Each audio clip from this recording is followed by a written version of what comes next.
Hello beautiful governors, Lefty the Spartan here, and today I'm going to talk about my Zenith of Power experience. How I won the best seed skin in the game as a low spender, and what you need to do if you want to win a Zenith of Power too.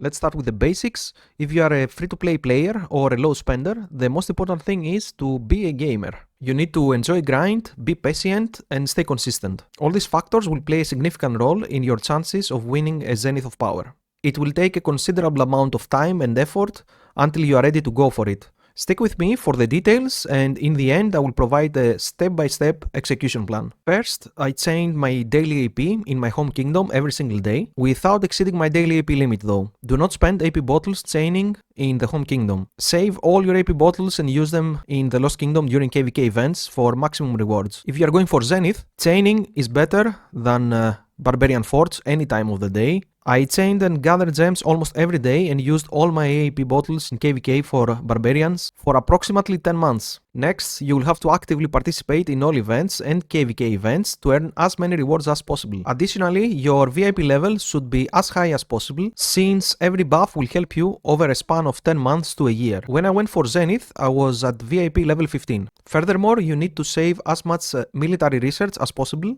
I had only maxed my T4 infantry but hadn't unlocked T5s. My cavalry and archers were halfway through the research, so I saved a lot of power. I think I gained around 5 million points just by doing research, and as you can see I still have some siege technology that isn't complete because I ran out of research speedups. The more you can save, the better it will be during the event. Moreover, you can also gain power by upgrading buildings. If you have any buildings left to upgrade, save them for Zenith of Power. I had no buildings left to upgrade, but I still did fine. Another important aspect is how many troops have you saved for the event. I intentionally didn't kill any of my troops for 2 or 3 KVKs in a row. I only killed troops from my battle farm. If you don't have a battle farm to support your kingdom, people will definitely complain if you don't kill your troops. So make sure you have one. I went into Zenith with approximately 2 million T4 troops, which was huge because upgrading 2 million T4 troops to T5s gives you a lot of points. Another important tip is to try to pre-train troops before Zenith. Use expansions to train a batch of troops for the first day of the event to maximize points. You must also set a goal. How much power do you want to hoard? The skin I went for was the best skin in the game in a relatively active continent, so I was aiming for at least 30 million power. A lesser skin in a more inactive continent would require less power to win it. Now if you're free to play, this part isn't for you. But for those wondering how much I spent, I was spending approximately 15 euros per month on the 30-day gem supply pack and Lucerne Scrolls. When it comes to events and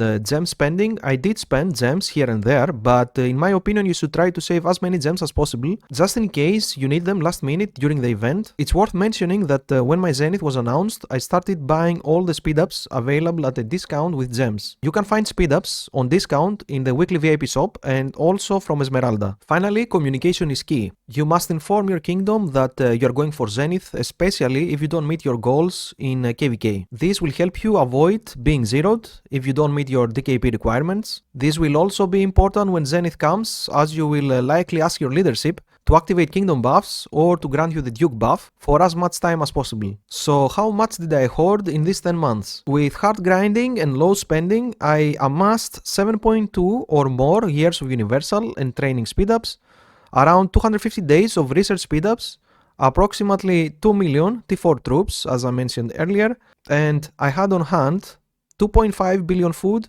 2.2 billion wood, 1.7 billion stone, and 2.3 billion gold. The results of all this effort brought me to the first place in the event with a total of 45 million power gained. Now that we've covered the details, it's time for the execution. Of course, it would be very nice if you use some expansions and pre-train troops for the event. On day 1 of Zenith at reset, you will need to switch your civilization to Korea for the research buff. Then your kingdom will have to activate kingdom research buff, and you will also need the scientist title and the research buff rune, preferably 15%. On day 2 or later, you will need to change your civilization to Germany for the training buff. Your kingdom will need to activate a kingdom training buff, and you will need the Duke title for as long as possible, and a training rune, preferably 15%. Just 2 quick notes here. First, during my Zenith, I trained all my troops with just the 10% rune buff and still gained 40 million power just from training. Second, I was training for 4 hours straight, and I had the Duke buff for all those 4 hours. So it takes a lot of time to train so many speedups. That's all, boys and girls. I will add my Zenith push on the ending cards and below in the description. I hope you enjoyed the video, and I really hope that you're going to like and subscribe for more Rise of Kingdoms content. I would also like to take a moment and thank all of you who are already subscribers or members of the channel. Thank you so much for your support. I appreciate each and every one of you. Much love, fam. Until next time.